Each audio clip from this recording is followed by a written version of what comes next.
महाभारत युद्ध दूसरा दिन। कुरुक्षेत्र की भूमि पर सूर्योदय के साथ ही युद्ध के दूसरे दिन का वातावरण पहले दिन से अधिक भयावह और उग्र दिखाई देने लगा। पांडव और कौरव दोनों पक्ष रात भर अपनी रणनीतियों को मजबूत कर चुके थे।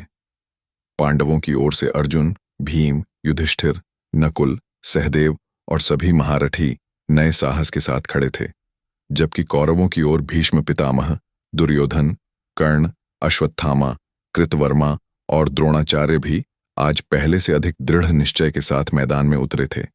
सुबह की हवा धूल भरी थी, आकाश में गरुड़ चक्कर लगा रहे थे और मैदान पर उपस्थित लाखों सैनिकों के मन में एक ही विचार था, आज का दिन कल से कहीं अधिक विध्वंसकारी होने वाला है।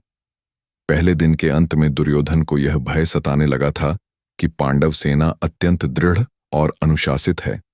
वह भीष्म पितामह के पास पहुंचा और बोला, पितामह, आज पांडवों को हर हाल में दबाना होगा।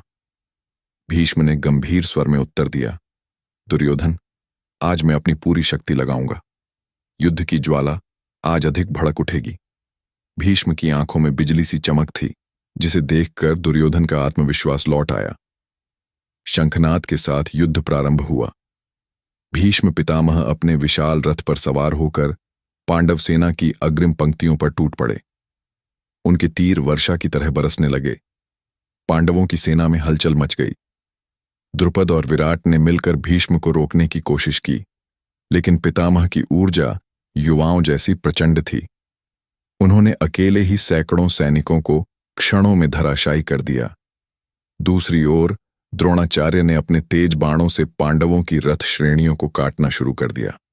उनका हर प्रहार युद्ध भूमि में आग की लपटों जैसा लगता था। भीम आज अपने चरम रूप में थे। गदा घुमाते हुए वे कौरव सैनिकों के बीच तूफान की तरह घुस पड़े। उनका हर प्रहार मृत्यु का आह्वान था। भीम को देख दुर्योधन क्रोध से भर उठा और अपने सेनापतियों को आदेश दिया कि किसी भी तरह उसे रोका जाए। परंतु भीम का जोश और शक्ति आज अनोखी थी। वह 10-10 सैनिकों को एक ही वार में गिरा रहे थे। दुशासन ने भी भीम का सामना करने की कोशिश की, परंतु भीम की भुजाओं की ताकत उसे लंबे समय तक रुकने नहीं दे सकी। दुशासन पीछे हट गया। इधर अर्जुन ने श्री कृष्ण से कहा, माधव, यदि भीष्म को रोका नहीं गया तो आज हमारी सेना को भारी हानि होगी। कृष्ण मुस्कुराए और बोले, पार्थ, भीष्म को रोकने की शक्ति केवल तुम्हारे पास है। अर्जुन ने गांडीव उठाया और उनका दिव्य रथ भीष्म की दिशा में बढ़ चला। जैसे ही अर्जुन ने तीर चलाना शुरू किया, वह आकाश में बिजली की चमक जैसे दिखाई दे रहे थे। उनके बाणों की गति इतनी तीव्र थी कि कौरव सेना में हाहाकार मच गया। भीष्म और अर्जुन के बीच भीषण युद्ध होने लगा।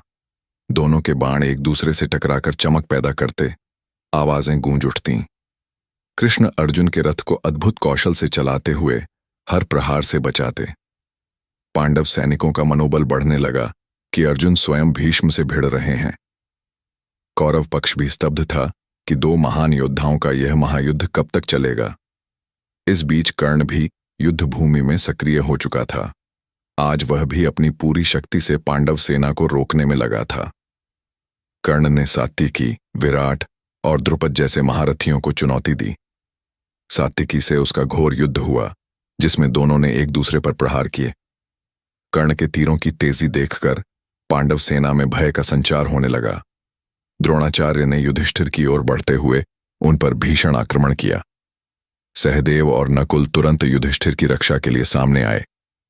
द्रोणाचार्य ने दोनों भाइयों को चुनौती दी और तीनों के बीच भयानक युद्ध हुआ। द्रोणाचार्य के प्रहार इतने सटीक थे कि नकुल और सहदेव दोनों को पीछे हटना पड़ा, परंतु युधिष्ठिर अपने धैर्य और संयम के साथ डटे रहे। अभिमन्यु आज पहली बार युद्ध भूमि में पूर्ण तेज के साथ उतरा था। उसकी वीरता देखकर कौरव कई योद्धा कांप उठे। अभिमन्यु ने अकेले दर्जनों रथों को तोड़ दिया, कई योद्धाओं को परास्त किया और अपनी अपूर्व रणनीति से कौरव सेना में भय फैला दिया। दुर्योधन को यह देखकर चिंता होने लगी कि अभिमन्यु का जोश पांडवों को बड़ी बढ़त दिला सकता है। दोपहर तक युद्ध का स्वरूप इतना भयंकर हो चुका था कि भूमि लाल हो गई थी। सैनिकों की चीत्कारें, रथों की आवाजें, तीरों की टकराहट, सब मिलकर एक महाविनाश का चित्र प्रस्तुत कर रहे थे। भीष्म और अर्जुन का युद्ध इतना लंबा और भयंकर हुआ कि दोनों पक्षों की सेना उसकी तीव्रता देखकर स्तब्ध थी। शाम होते होते भीष्म ने देखा कि पांडव सेना अभी भी मजबूती से खड़ी है। वह जानते थे कि अर्जुन को परास्त करना आसान नहीं। उन्होंने सूर्यास्त होते ही शंख बजाया और युद्ध विराम की घोषणा की, क्योंकि कुरुकुल के नियमों के अनुसार सूर्य ढलते ही युद्ध रुक जाता था। दूसरे दिन का युद्ध समाप्त हुआ, लेकिन घायल सैनिकों की संख्या असंख्य थी। मैदान कराहों से भर गया था। दोनों पक्षों ने भारी क्षति झेली, लेकिन आज के दिन एक सच्चाई स्पष्ट थी। पांडवों और कौरवों के बीच यह युद्ध अब और उग्र होने वाला है। अर्जुन की प्रतिज्ञा और भीष्म की प्रचंडता ने दोनों सेनाओं को यह एहसास करा दिया था कि आगे के दिन भीषण विनाश लेकर आएंगे। हमारे चैनल भक्ति मार्ग को सब्सक्राइब करें